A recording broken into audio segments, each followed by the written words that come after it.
سوچئے، کیا بس ایک سنی سنائی بات، ایک راز کسی غریب درزی کی قسمت بدل سکتا ہے؟ آج ہم ایک ایسی ہی کمال کی داستان سننے جا رہے ہیں، ایک ایسی کہانی جہاں ایک بالکل معمولی سے انسان کی زندگی میں ایک ایسا راز آ جاتا ہے جو اس کی دنیا کو ہمیشہ کے لیے بدل کر رکھ دیتا ہے۔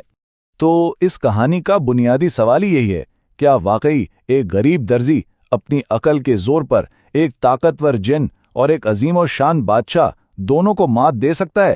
یہی سوال ہے جو ہمیں ہمت اور ذہانت کے ایک حیرت انگیز سفر پر لے کر جاتا ہے۔ تو چلیے سب سے پہلے ملتے ہیں اس کہانی کے ہیرو سے۔ کہانی شروع ہوتی ہے ایک چھوٹے سے گاؤں سے، جہاں ایک بہت ہی پرہیزگار نیک دل درزی رہتا تھا۔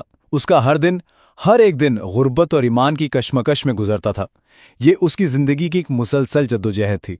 دیکھیں، غربت کی چکی میں پسنے کے باوجود اس درزی کا سب سے بڑا سرمایہ اس کا اپنا کردار تھا، اس کا ایمان، اس کی محنت اور مستقل مزاجی۔ یہی تو اس کی اصل طاقت تھی۔ بھوکا رہنا تو جیسے اس کے لیے عام سی بات تھی، لیکن اس سب کے باوجود اس کی زبان پر ہمیشہ اللہ کا شکر رہتا تھا۔ پھر ایک رات کچھ ایسا ہوا جو ہونا نہیں تھا۔ وہ بیچارہ بھیڑیوں سے اپنی جان بچا کر بھاگ رہا تھا کہ قسمت اسے ایک ایسی جگہ لے آئی، ایک ایسی گفتگو اس کے کانوں میں پڑ گئی جس میں اس کی قسمت بدلنے کا راز چھپا ہوا تھا۔ اندر چھپ کر وہ خوف سے بالکل ساکت ہو گیا، لیکن یہ خوف باہر گھومنے والے بھیڑیوں کا نہیں تھا۔ نہیں، یہ خوف تو غار کے اندر سے آنے والی دو جنات کی سرگوشیوں کا تھا، جو ایک چھپے ہوئے خزانے کی بات کر رہے تھے۔ اس نے کان لگا کر سنا تو اسے پتا چلا کہ جنات ایک ایسی پہیلی کے ٹکڑے جوڑ رہے ہیں جو اس کی زندگی بدل سکتی تھی۔ وہ بات کر رہے تھے ایک خاص لباس اور انگوٹھی کی، جن کے بنا خزانہ نظر ہی نہیں آ سکتا تھا۔ اور یہ چیزیں، یہ ایک انسان بادشاہ کے پاس اس کے محل میں تھی۔ اب مسئلہ یہ تھا کہ جنات انہیں حاصل نہیں کر سکتے تھے کیونکہ ایک جادوئی حصار تھا، لیکن ایک موقع بھی تھا۔ بادشاہ کا بیٹا شدید بیمار تھا اور اس کا علاج ایک بوتل میں قید جن کے پاس تھا۔ اب اتنا بڑا راز جان لینے کے بعد وہ درزی چپ چاپ نہیں بیٹھتا، نہیں، وہ فیصلہ کرتا ہے کہ اب کچھ کرنا ہے، اور بس وہ نکل پڑتا ہے ایک ایسے سفر پر، ایک ایسے راستے پر جو خطروں اور مشکلات سے بھرا ہوا تھا۔ اور یہاں آتا ہے کہانی کا سب سے دلچسپ موڑ۔ اس کا پہلا مقابلہ ہے ایک جن سے۔ وہ سمندر کے پاس اس بوتل کو ڈھونڈ لیتا ہے۔ جیسے ہی وہ اسے کھولتا ہے، ایک خوفناک طاقتور جن باہر آتا ہے اور کہتا ہے کہ وہ اسے ہی مار دے گا جس نے اسے آزاد کیا۔ اب دیکھیں، درزی طاقت سے تو اسے جیت نہیں سکتا تھا، تو اس نے کیا کیا؟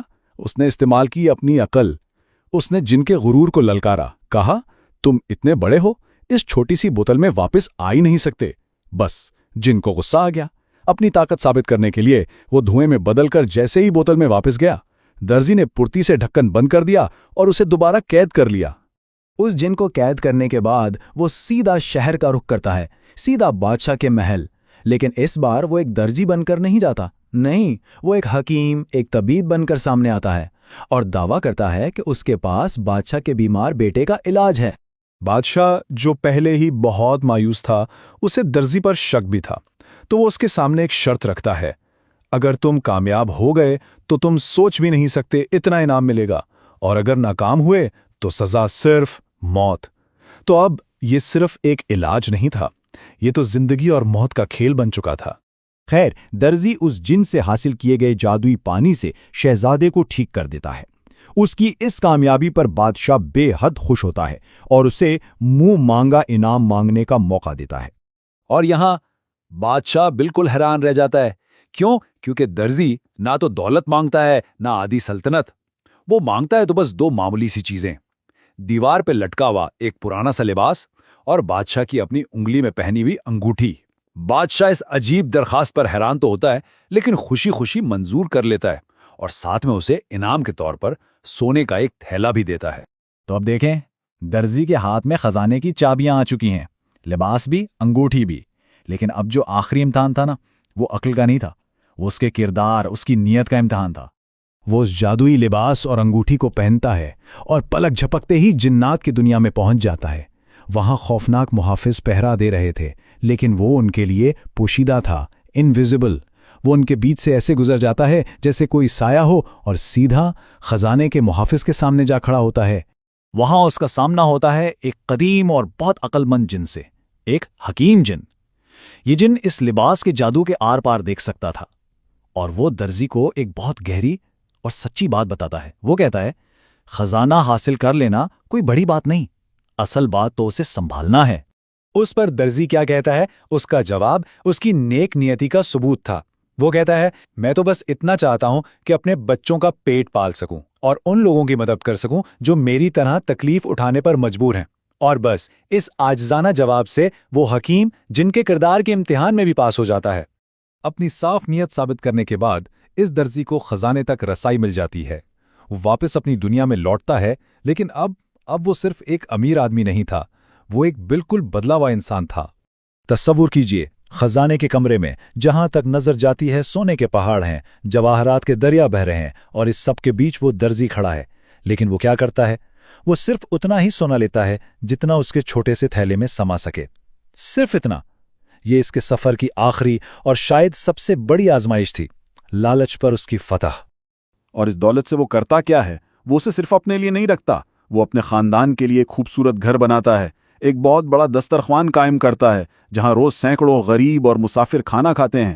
وہ کبھی اپنے ماضی کو، اپنی غربت کے دنوں کو نہیں بھولتا، اور بادشاہ بھی اسے اس ملک کا سب سے عزت دار شہری قرار دیتا ہے۔ یہی تو اس کے اس پورے سفر کا اصل مقصد تھا۔ تو آخر اس پوری کہانی سے ہم سیکھتے کیا ہیں؟ اس کے مرکزی نکات کیا ہیں؟ سب سے پہلی چیز تو ایمان ہے کہ سنگین حالات میں بھی یقین ہی طاقت دیتا ہے۔ دوسری چیز ذہانت، کہ عقل مندی ہمیشہ جسمانی طاقت سے بہتر ہوتی ہے۔ پھر ہے عاجزی، کہ اصل دولت حاصل کرنے میں نہیں بلکہ دینے میں ہے۔ اور آخر میں نیت کی سچائی، کردار کی اصل آزمائش لالچ کا مقابلہ کرنے میں ہی ہوتی ہے۔ یہی وہ چیزیں تھیں جو درزی کی کامیابی کا راز تھیں۔ تو سوال یہ رہ جاتا ہے کہ اگر دولت ایک امتحان ہے تو اس میں پاس کیسے ہوا جائے؟ شاید اس درزی کی کہانی اس سوال کا ایک جواب ضرور دیتی ہے، اور ہمیں یہ سوچنے پر مجبور کرتی ہے کہ کسی بھی انسان کی اصل قیمت کا تعین اس کے حالات سے نہیں بلکہ اس کے کردار سے ہوتا ہے۔